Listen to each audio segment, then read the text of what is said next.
حامی حقوق بهرام همرویف ویدیویی را نشر کرد که در آن ازدحام عبارت از هزاران مسلمان در رو به سوی نماز جمعه در مسجد واقع در خیابان پراسپکت میره شهر مسکو ثبت شده است.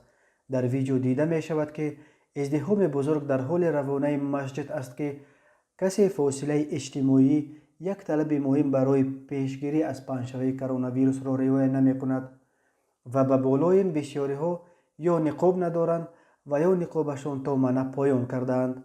بهرام همرویف می گوید که مسجد پراسپکت میره و دیگر مسجدهای موجوده در مسکو دیگر توان گنجاییدن تمام خواهشمندان اشتراک در نماز جمعه را ندارند و از این رو بسیاری ها در درون مسجد جا نیافته نماز خود را در کوچه های اطراف مسجد ادا می کنند.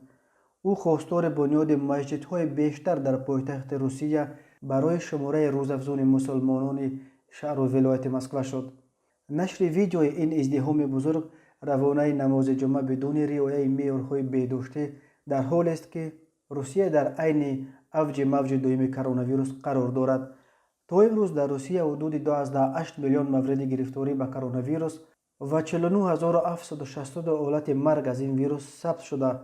انتظار می رود که تا هفته دیگر شماره گرفتاران از 3 میلیون ولکه امروز 19 دکبر شماره قربانیان از 50,000 عبور کند. تنها روز 18 دکبر در روسیه 28552 حالت نو گرفتاری به کرونا ویروس از جمله 6937 حالت در مسکو، 3757 حالت در پترزبورگ و 1485 حالت در ولایت مسکو ثبت شده.